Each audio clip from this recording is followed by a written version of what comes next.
Today we are working on a DIY rustic farmhouse, a little bit of shabby chic home decor. Welcome to my channel. My name is Linda. If this is your first time here, I post all sorts of DIY and craft related videos. You might want to go ahead and hit that red subscribe button and notification bell for future updates from my channel.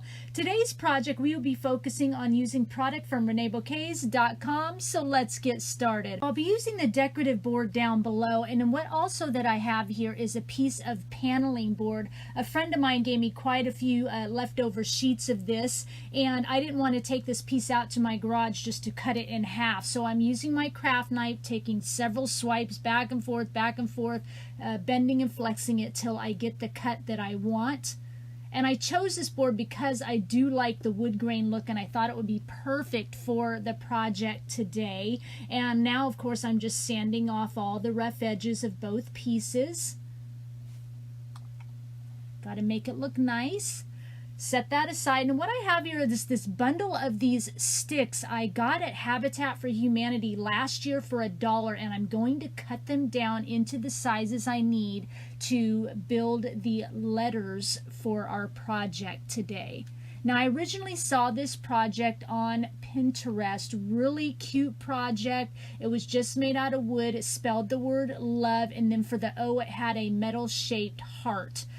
So I'm kind of going off that for theme. So I've got my pieces, wood pieces cut, and now I'm painting this board, and you're wondering why am I painting white on white? Because the board was a little shabby looking and I just want to freshen it up.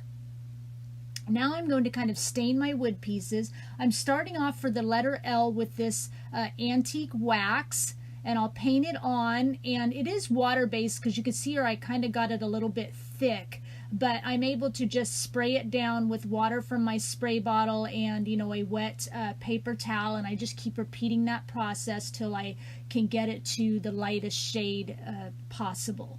And then the next piece I kind of don't go as heavy-handed.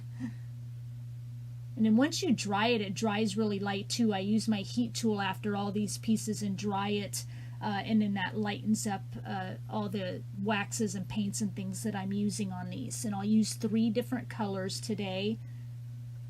So as you can see, like I said, the L is kind of this dark brown antique wax by Waverly. And then on the V, I made this really light gray shade, mixing darker gray and white, of course. And then I'm just painting it on really lightly, of course, wetting it down, wiping it off, making it look like a stain. And I'll do that to the 2 pieces here that form the letter V.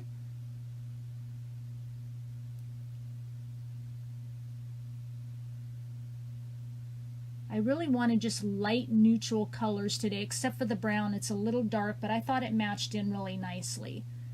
But I didn't want to overpower the design and the flowers and things I'll be using.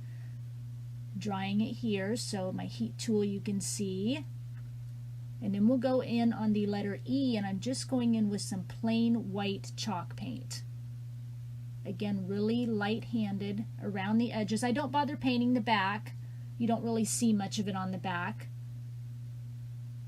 Doing all the pieces. And then I'll go in, of course, the same way with the water, wet paper towel. A little bit of a process here. I kind of wanted you to see all of it, of course. Last one.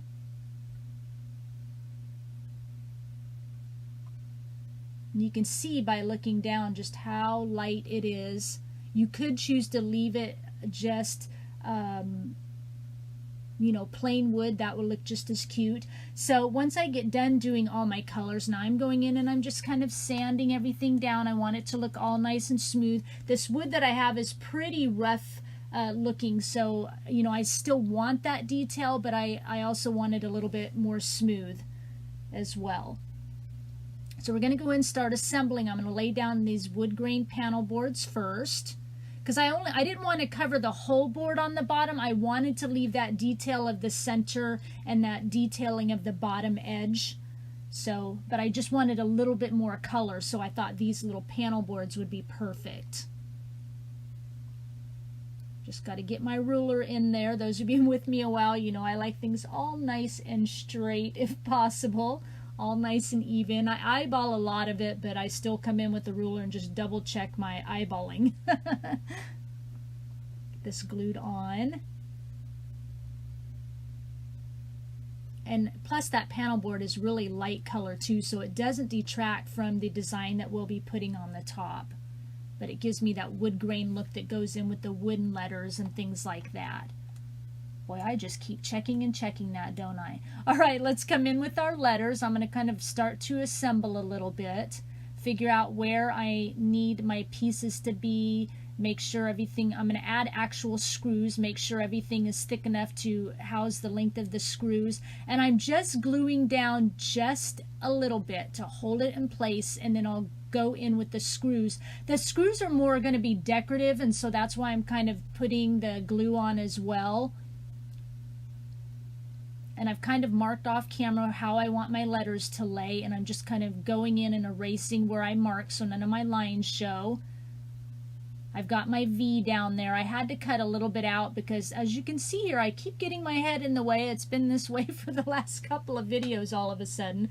But anyway, I'm laying down the letters how I want, gluing them, kind of overlapping them a little bit. You can see that top board of the E, I cut it to you know, at a slant so it can house the V as it kind of lays onto the top of the E. I thought it was kind of cute.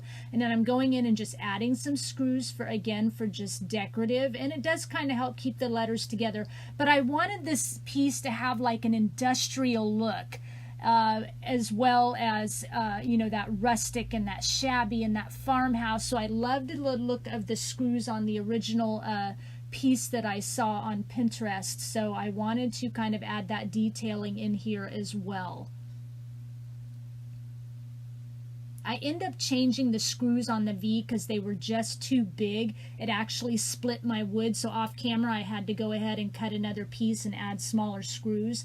This metal piece, I don't know what it is. It's hinged. I have like this big drawer full of all these just odds and ends of metal pieces, and I thought it looked really cool here because it again gave it that industrial look and kind of looked like it was holding part of the E together.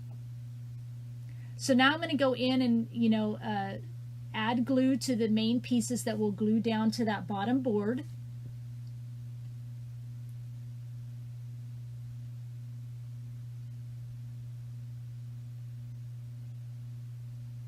And you can see how I have all my letters marked. So if you try something like this, maybe mark your wood pieces so you know which is what, since they're all kind of square. And now I'm going to lay it down onto the board here, measuring again. I might like it to look rusty, but I definitely like it to look even, only because a lot of my projects that I make and stuff I end up selling at craft shows, so I just like it to be perfect. So we're going to come in now with some product from Reneabouquets. This frame is a deco Heart Deco circle frame, excuse me. It's Reneabouquets Beautiful Board Laser Cut Chipboard Heart Deco circle frame in the medium, and this of course is going to make our O for the love word. And now this is a piece I got off of a project a long time ago. It was like this little bench, and I pulled these two pieces off and I saved them, and I like it because I think it kind of lends to the architectural look of the project. And now this is a Reneabouquets latches. They come in a set of 2, and they're called Victorian Latches Trinkets Pack, and you get 2 different designs of locks here. And I'm just going to use one piece of it, add it to the letter V to, you know, make it look like it's kind of locked on. And now this is just a resin piece from my stash. It's from the company Prima Marketing, and I just thought it looked really pretty, a little railing, you know, kind of added to the shabbiness of the project. These are flowers from Reneabouquets, mulberry flowers, and the colors I'm using here are pale apricot and white. And I'm adding in first some of this sisal. Okay, it's kind of like really thin raffia. It's almost like thread-like thin sewing thread. And so here come in my flowers, the pale apricot, which is just so pretty, and the whites. And I chose these colors because they are very pale in color, so I thought it would look nice with the project, and then just kind of simulate kind of that springtime feel. And so I'm using just a few flowers here, not too many, because I still want this project to have that industrial look. And off camera, I don't think I show you, I'll add in a flower here. This one, it's by Prima Marketing Company again. Pretty pale collection flowers called Dry Desert. They are in Renee's shop. I will have all the links down below to all the product I use from Reneabouquets. These are Beautiful Board products from Reneabouquets. The gears are called Beautiful Board Beautiful Bits gears. The clock hands are decorative clock hands. You get a set of 6, and there are 3 different designs in the set, and the set I'm using is medium size. And then this heart here is Beautiful Board Beautiful Bits. It's just shabby hearts. And beautiful bits means they are just tiny, tiny pieces. So yes, I'm adding some screws into my project. Now these aren't actual screws. These are actually mixed media metal embellishments from a company called Seven Gypsies. I picked it up at one of the major craft stores years ago. It was actually a package of screws. And so I keep them in my stash, and I thought that they would look cute in here and kind of add to you know, the rustic look of all the hinges and things like that that I'm using on this project. So finishing up, these are some stickers from my stash. I just wanted to add a little bit of a quote, "You and me just because." I thought it kind of added to the love word of the project, and I'm gluing them onto really thin cardboard, almost like the thinness of cereal box cardboard, just because it makes them a little more stable to add on to the project. And now I'm just taking scissors, open end of the scissor blade, scraping it around all of the edges of these so it kind of roughens up the paper and makes them look a little bit more rustic. And then I will glue those down and get them into place. I was almost not going to put a title on here, but it just needed a little something more to finish it up. And that completes our project for today. It was really fast and easy, but I love it. I love how it turned out. Leave a comment down below and let me know if you like this too. And of course, if you did, give this video a thumbs up. I will have all the links down below to everything Reneabouquets, so you can come join the Facebook and the Facebook group.